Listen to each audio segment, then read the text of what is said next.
Episode के start में हमें लेजेंडरी माउंटेन का सीन दिखाया जाता है जहां पर कुछ लोग एक बंदे को मार रहे थे और हम देखते हैं वो बंदा यहां पर नहीं समझ पाता कि वो उसे क्यों मार रहे हैं। जिसके बाद हमें पता चलता है कि उसमें जो लड़का है उसका नाम चेन है और लड़की का नाम रुयुन है। तभी यहाँ पर जो चेन होता है वो बोलता है कि अगर आपने हमें मार्शल आर्ट सिखा दिए होते अपने तो आज आपको ये सब नहीं सहना पड़ता। हम देखते हैं जो उनका मास्टर होता है वो बोलता है कि यहाँ पर मैंने तुम्हें एक एम्परर बनाया लेकिन तुमने यहाँ पर मेरी कोई भी कदर नहीं करी। जिसके बाद हम देखते हैं वो दोनों जो यहाँ पर होते हैं वो उसे नीचे धक्का दे देते हैं खाई में और कहने लगते हैं कि अब तुम्हारी मौत तुम्हारे काफी ज्यादा करीब है और अब इस पूरे हेवन में हमारा राज होगा। जिसके बाद हम देखते हैं वो बंदा नीचे गिर जाता है और वो यहाँ पर नीचे गिरते हुए चिल्लाता हुआ बोलता है कि अगर मैं यहाँ पर गलती से जिंदा बच गया तो मैं पक्का तुम्हें नहीं छोड़ूंगा। जिसके बाद वो कहता है आगे कि मैं यहाँ पर तुम्हें अकेले नहीं मारूंगा, मैं उन सभी गॉड्स को भी मारूंगा जिन्होंने यहाँ पर मुझे धोखा देने की कोशिश करी है। इसके बाद हमें एक एस्टेरॉइड को नीचे गिरता हुआ दिखाया जाता है। जिसके बाद हमें लू फैमिली का सीन दिखाया जाता है जहाँ पर हम देख सकते हैं यहाँ पर किसी का फ्यूनरल चल रहा था। हम देख पाते हैं यहाँ पर एक बंदा कहने लगता है कि उसने मेरे बेटे को मारने की हिम्मत कैसे करी, मैं उसकी पूरी फैमिली को डिस्ट्रॉय कर दूंगा, जो कि इस बंदे के फादर थे शायद से, जिनका नाम हमें यहाँ पर तियान बताया जाता है, जो कि इस टाइम पे काफी ज्यादा गुस्से में थे अपनी बेटे की डेथ के बाद। लेकिन हम देखते हैं तभी वहां पर एक एल्डर आते हैं और वो उन्हें शांत करते हुए कहते हैं कि हम यहाँ पर कुछ भी नहीं कर सकते क्योंकि ये तियान फैमिली का मैटर है। उसके फादर बोलते हैं कि मैं यहाँ पर तियान फैमिली को भी पूरी तरीके से तबाह कर दूंगा, यहाँ पर जो भी मेरे कहने हो पाएगा मैं वो पूरी कोशिश करूंगा करने की। जिसके बाद उसके फादर यहाँ से चले जाते हैं और हमें उस डेड बॉडी का सीन दिखाया जाता है। जिसके बाद हम देखते हैं उस बंदे की आंखें खुल जाती हैं और वो खुलते ही बोलता है कि क्या मैं जिंदा हूँ, और वो कहता है कि ये बॉडी मेरी नहीं है लेकिन फिर भी मेरे रिवेंज के लिए ये बॉडी काफी ज्यादा सूटेबल है। और वो कहता है यहाँ पर मैं उन दोनों से बदला लेकर रहूंगा, उन दोनों ने मुझे यहाँ पर हेवन से निकाल दिया और यहाँ पर मुझे उन्होंने गॉड रिलम में मारा था, मुझे सब कुछ याद है और मैं भी जब गॉड रिलम में वापस पहुंचूंगा तो मैं उन्हें पूरी तरीके से तबाह कर दूंगा। जिसके बाद हम देखते हैं उसके सर में दर्द होने लगता है और वो चिल्लाने लगता है और बोलता है कि मेरे माइंड में और काफी सारी यादें आ रही हैं। वो बोलता है शायद से ये इस बॉडी के मास्टर की हैं। जिसके बाद हमें पता चलता है कि जो इस बॉडी का मास्टर है वो काफी ज्यादा टैलेंटेड था लेकिन वो यहाँ पर कुछ लोगों के हाथों धोखे से मारा गया, जिसको बाद में जाकर आत्महत्या का नाम दे दिया गया। हम देख पाते हैं कि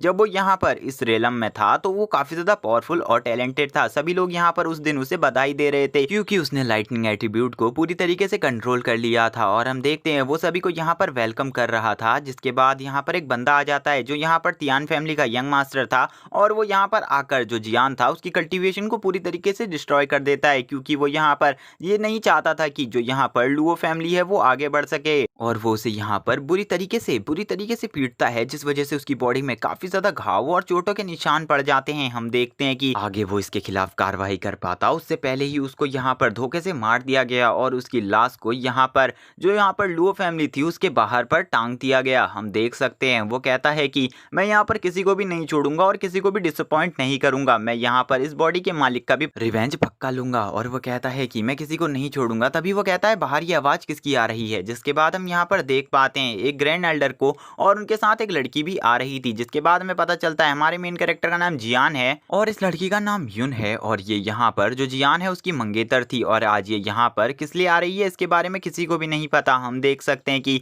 जो यहाँ पर मास्टर जियान होते हैं वो आ जाते हैं और कहते हैं आज आप यहाँ पर क्यों आई हैं। वो बोलती है कि हमारे बीच जो मैरिज कॉन्ट्रैक्ट हुआ था मेरे और जियान के बीच, तो मैं उसे खत्म करने के लिए यहाँ पर आई हूँ, इसके बदले में मैं आपको यहाँ पर काफी सारा धन देने को भी तैयार हूँ। और हम देखते हैं वो तभी एक धन की पोटली बाहर निकालती है और उसमें से यहाँ पर काफी सारा पैसा जमीन पे बरसाने लगती है और कहती है कि ये सब तुम लोग ले लो और यहाँ पर वो मैरिज कॉन्ट्रैक्ट मुझे दे दो। ये सुनने के बाद उसके फादर को गुस्सा आ जाता है और वो कहते हैं कि आज ही मेरे बेटे जियान की डेथ हुई है और तुम आज ही यहाँ पर ये सब करने के लिए आ गई हो, तुम कैसी लड़की हो। और हम देखते हैं वो यहाँ पर उसे काफी ज्यादा कोस रहे होते हैं। तभी यहाँ पर उसके फादर बोलते हैं कि आखिरकार तुम्हारी हिम्मत कैसे हुई मेरी बेटी से ऐसा बोलने की। और वो यहाँ पर अपना ऑरा एनालिसिस करते हैं और बोलते हैं यहाँ पर तुम में से कोई भी मेरे सामने नहीं टिक सकता। और इसी के साथ वो यहाँ पर अपने ऑरे की काफी ज्यादा बड़ी वेव्स को जनरेट करने लगते हैं जिसे संभालने में यहाँ पर सभी एल्डर्स को प्रॉब्लम हो रही होती है। और ये लोग यहाँ पर बोलते हैं कि आखिरकार युन फैमिली से हमारी कोई दुश्मनी नहीं है, उसके बाद भी ये लोग यहाँ पर मैरिज कॉन्ट्रैक्ट तोड़ने के लिए क्यों आए हैं और आज ये हमारे साथ ऐसा बर्ताव क्यों कर रहे हैं। लुओ फैमिली वाले उससे ऐसे ही सवाल पूछने लगते हैं। तभी हम देखते हैं वहां पर जियान भी आ जाता है जो बाहर बैठकर ये सब सुन रहा था। और हम देखते हैं तभी जो वो लड़की थी जिसका नाम युन था वो यहाँ पर कहती है कि मैं यहाँ पर तियान फैमिली के आदेश को लेकर आई हूँ, अगर तुमने यहाँ पर वो मैरिज कॉन्ट्रैक्ट पेपर हमें नहीं दिए तो मैं तुम्हें पक्का खत्म कर दूंगी। हम देखते हैं जो यहाँ पर मास्टर तियान होते हैं वो डर जाते हैं और कहते हैं कि आखिरकार तियान फैमिली इनके सपोर्ट में क्यों आई हुई है। इसके बाद उसके फादर को यहाँ पर सारा माजरा समझ में आ जाता है और वो कहते हैं कि आखिरकार तियान फैमिली के साथ मिलकर ही तुमने यहाँ पर मेरे बेटे की हत्या करी है और अब तुम्हारी शादी भी यहाँ पर तियान फैमिली के यंग मास्टर से होने वाली है। जिसके बाद जो यून के हाथ में वो तियान फैमिली का ऑर्डर था वो भी यहाँ पर डिस्ट्रॉय हो जाता है। हम देखते हैं कि सभी लोग शॉक हो जाते हैं कि इस ऑर्डर को यहाँ पर किसने डिस्ट्रॉय किया और यहाँ पर यून के फादर और यहाँ पर मास्टर तियान भी पीछे की तरफ देखने लगते हैं। तभी जो यून होती है वो यहाँ पर जोर से बोलती है कि आखिरकार यहाँ पर किसकी हिम्मत हुई यहाँ पर इस ऑर्डर को डिस्ट्रॉय करने की, मैं उसे अभी के अभी खत्म कर दूंगी। जिसके बाद हम हमारे मेन कैरेक्टर को देख पाते हैं जो यहाँ पर एंट्री लेता है यानी कि जियान, और हम देखते हैं जियान के पीछे से काफी ज्यादा ऑरा आ रहा था और उसको देखकर सभी लोग यहाँ पर खुश हो जाते हैं। मास्टर तियान बोलते हैं कि जियान तुम पूरी तरीके से ठीक हो, और वो जो यहाँ पर यून थी वो शॉक हो जाती है क्योंकि उसने जियान को जिंदा देख लिया था। वो बोलती है इम्पॉसिबल, तुम जियान नहीं हो सकते, वो तो मर चुका है, आखिरकार तुम हो कौन। तभी जो जियान होता है वो बोलता है कि मैं यहाँ पर जियान ही हूँ, मैं भगवान की कृपा से यहाँ पर बच गया था और यहाँ पर मैंने तुम्हारी असलियत भी देख ली है। जिसके बाद अपने फादर के पास चला जाता है जियान और यहाँ पर उसके फादर उसको देखकर काफी ज्यादा खुश थे और बोलते हैं कि आखिरकार तुम यहाँ पर पूरी तरीके से सही सलामत हो। वो उससे कहते हैं आखिरकार तुम्हें यहाँ पर ऐसा मजाक करने की क्या जरूरत थी। तभी हम देखते हैं जियान अपने फादर के सामने झुक जाता है और कहता है कि अगर मैं यहाँ पर ये सब नहीं करता तो इन लोगों की असलियत हमारे सामने कैसे आती। फादर मैंने इसी के लिए ये सब किया है। हम देखते हैं जो मास्टर तियान होते हैं वो बोलते हैं कि तुमने ये काम तो काफी ज्यादा अच्छा किया है। जिसके बाद जो यून होती है वो बोलती है कि तो अब तुम यहाँ पर जिंदा हो, इसीलिए मैं चाहती हूँ कि जो यहाँ पर हमारे मैरिज कॉन्ट्रैक्ट के पेपर हैं वो तुम हमें दे दो, वरना तियान फैमिली तुम्हें नहीं छोड़ेगी। और मैं यहाँ पर तुम्हारे लिए एक फेवर भी करती हूँ, मैं यहाँ पर जियान को जिंदा छोड़ दूंगी और इस बार मैं जियान को बिल्कुल भी नहीं मारूंगी। गाइस इस बार उसके सामने जियान नहीं था, उसके सामने एक गॉड एम्परर था, इसीलिए वो यहाँ पर अपनी फास्ट स्पीड से उसके पास आ जाता है और हम देखते हैं उससे कहता है कि तुम यहाँ पर कितनी ज्यादा बकवास करती हो, और इसी के साथ वो एक थप्पड़ उसको मार देता है। हम देखते हैं उसके इस थप्पड़ को खाने के बाद वो बोलती है कि आखिरकार तुम्हारी हिम्मत कैसी हुई मुझे एक थप्पड़ मारने की,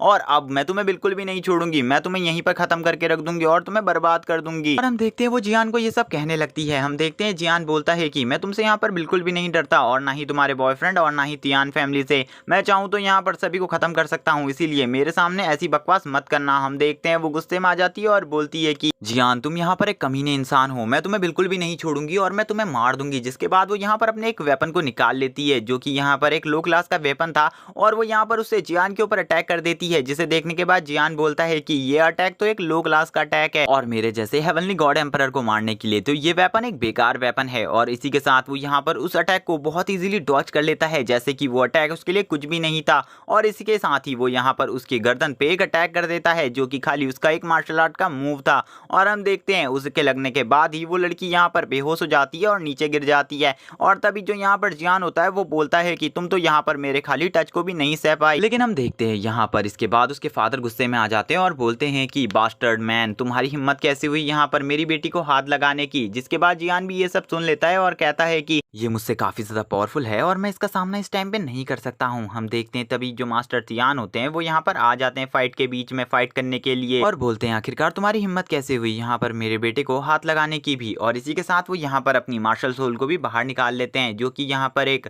फायर लॉयन की थी। हम देख पाते हैं उन दोनों के बीच में फाइट होने लगती है, जिसके बाद यहाँ पर उन दोनों के बीच में एक बहुत बड़ा ब्लास्ट होता है। जिसके बाद हम देख पाते हैं जो यहाँ पर सेकंड मास्टर होते हैं वो काफी ज्यादा दूर जाकर गिरते हैं और बोलते हैं कि मास्टर तियान है वो मुझसे काफी ज्यादा पावरफुल है और ये यहाँ पर अब तक खाली ये दिखावा कर रहे थे कि ये काफी ज्यादा कमजोर हैं। हम देख पाते हैं जो उनकी बेटी होती है वो यहाँ पर फादर चिल्लाने लगती है और बोलती है कि आखिरकार तुम लोगों की हिम्मत कैसे हुई मेरे फादर को इतना ज्यादा इंजर्ड करने की। और इसी के साथ उसके फादर के मुंह से खून भी आने लगता है और वो अपने फादर के पास पहुंच जाती है और पूछने लगती है कि क्या फादर आप यहाँ पर पूरी तरीके से ठीक है। हम देख पाते हैं जो यहाँ पर मास्टर तियान होते हैं वो बोलते हैं कि अगर तुम लोगों ने यहाँ पर मेरे बेटे की तरफ आंख उठाने की भी कोशिश करी तो मैं तुम्हें यहीं पर मार दूंगा। जिसके बाद जो यहाँ पर जियान होता है वो बोलता है कि तुम यहाँ पर मैरिज कॉन्ट्रैक्ट के पेपर्स को वापस लेने आई थी तो मैं यहाँ पर सही में तुमसे सदाई तोड़ता हूँ। जिसके बाद हम देखते हैं जियान यहाँ पर कहने लगता है कि चारों तरफ ये जल्दी से जल्दी अनाउंसमेंट करवा दो कि मैंने यहाँ पर यून के साथ अपने रिश्ते को तोड़ दिया है और इसी वक्त से यहाँ पर ये मेरी कोई नहीं लगती। और हम देखते हैं वो बोलता है कि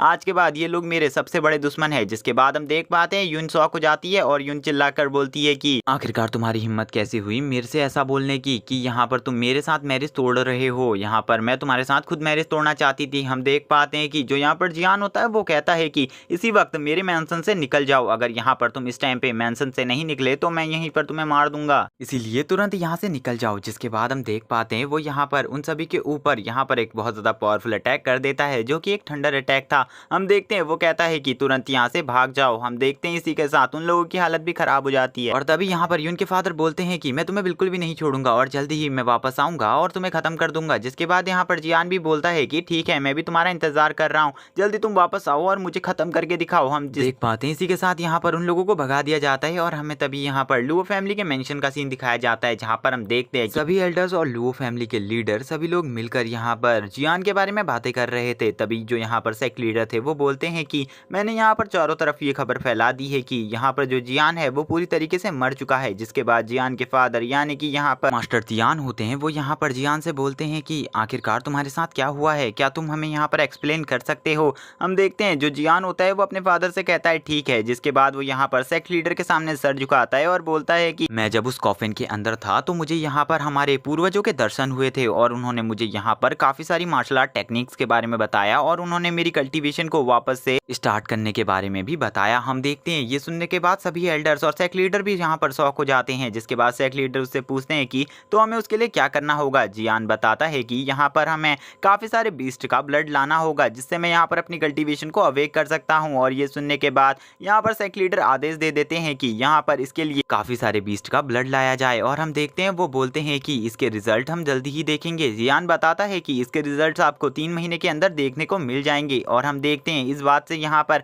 जो मास्टर तियान थे वो भी काफी ज्यादा खुश थे क्योंकि ये उन्हीं का बेटा था और वो बोलते हैं कि यहाँ पर जितना भी हमारे पास इस टाइम पे ब्लड मौजूद होगा वो हम तुम्हें अभी के अभी दे देंगे। इसके बाद हम देख पाते हैं जियान के पास अब यहाँ पर काफी सारा बीस्ट ब्लड था जो कि 1 महीने के लिए काफी था और उसके फादर बोलते हैं कि हम जल्द से जल्द यहाँ पर तुम्हारे लिए ब्लड लेकर आ जाएंगे, इसीलिए तुम्हें चिंता करने की कोई भी जरूरत नहीं है। और हम देखते हैं वो यहाँ पर हंटिंग टीम के साथ निकल जाते हैं। तभी हम देखते हैं जब मास्टर तियान यहाँ पर हंटिंग टीम के साथ निकल रहे थे तभी यहाँ पर कुछ लोग बोलते हैं कि मास्टर तियान आपको सावधान रहने की जरूरत है क्योंकि जंगल में कुछ भी हो सकता है। जिसके बाद हम यहाँ पर जियान को देख पाते हैं। जो जियान होता है वो एक जगह पर शांति से बैठा हुआ होता है और बोलता है कि मैं यहाँ पर इस सेक्ट को निराश नहीं कर सकता, इसीलिए यहाँ पर अब मैं अपनी उस सीक्रेट बुक का यूज करने वाला हूँ। और तभी वो यहाँ पर अपनी बुक को निकाल लेता है जिसका नाम 10,000 मार्शल आर्ट था और वो कहता है कि ये बुक मेरे लिए काफी ज्यादा इंपॉर्टेंट है क्योंकि इसे खुद मैंने बनाया है और इसमें मैंने काफी सारे मैजिकल स्क्रिप्चर्स को लिखा है जो कि काफी कम ही गॉड्स को पता है और इनमें से कुछ चीजें तो गॉड्स को भी नहीं पता। जिसके बाद वो अपनी कल्टीवेशन को स्टार्ट कर देता है और वो बोलता है कि इसी कल्टीवेशन की हेल्प से मैं यहाँ पर हेवन के सभी गॉड्स को वापस से डोमिनेट कर दूंगा और इस बार मुझे यहाँ पर हेवन का सबसे ज्यादा स्ट्रॉन्गेस्ट गॉड भी नहीं रोक पाएगा। वो बोलता है मैं सबसे ज्यादा पावरफुल हूँ क्योंकि मैं यहाँ पर एक गॉड एम्परर हूँ। जिसके बाद वो यहाँ पर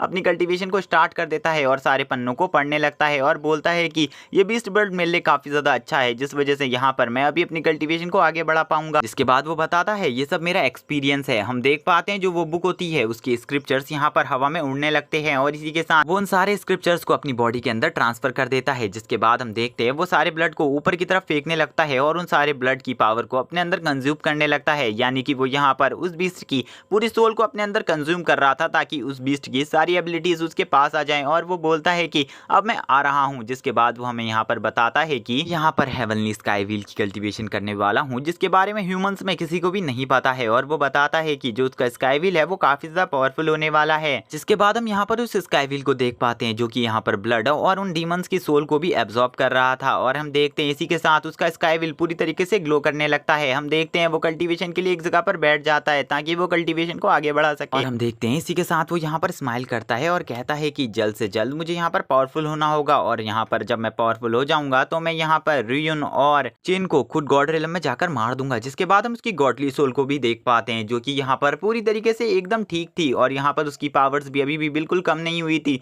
जिससे यहाँ पर जियान को भी काफी ज्यादा हेल्प मिल रही थी कल्टीवेशन में। वो बोलता है कि मैं यहाँ पर अपने लिमिट को पूरी तरीके से सरपास कर सकता हूँ और यहाँ पर एक काफी ज्यादा पावरफुल बीइंग बन सकता हूँ। जिसके बाद वो हंसने लगता है और बताता है कि यहाँ पर जो मेरी कल्टीवेशन है वो दिन पर दिन बढ़ती जा रही है। पहले मैं यहाँ पर मार्शल आर्ट के लेवल 1 पर था जबकि मैं यहाँ पर कुछ ही दिनों में यहाँ पर मार्शल आर्ट के लेवल 9 पर आ चुका हूँ। जिसके बाद हमें यहाँ पर 5वें दिन का सीन दिखाया जाता है और ऐसे ही यहाँ पर दिन बढ़ने लगते हैं और 1 मंथ भी कंप्लीट हो जाता है धीरे धीरे। हम देख पाते हैं जो जियान था उसका स्काई व्हील भी अब काफी ज्यादा पावरफुल हो चुका था और वो यहाँ पर अब अपने सारे ब्लड को भी कंज्यूम कर चुका था जो उसे 1 महीने के लिए मिला था, लेकिन फिर भी वो यहाँ पर कल्टीवेशन के लिए बैठा हुआ था। हम देख पाते हैं तभी यहाँ पर मास्टर तियान आ जाते हैं और उससे बोलते हैं कि ये और सारा ब्लड है तुम्हारी कल्टीवेशन के लिए। जिसके बाद जियान यहाँ पर सभी को थैंक्स करता है क्योंकि सभी लोग उसकी कल्टीवेशन में हेल्प कर रहे थे और वो वापस से कल्टीवेशन करना स्टार्ट कर देता जाता है। जिसके बाद यहाँ पर दिन जल्दी जल्दी बीतने लगते हैं और ऐसे ही यहाँ पर 3 महीने बीत जाते हैं। जिसके बाद हम देखते हैं जब यहाँ पर लास्ट दिन था तो वो यहाँ पर ब्रेक थ्रू कर लेता है डिवाइन लेवल के लेवल 7 पर,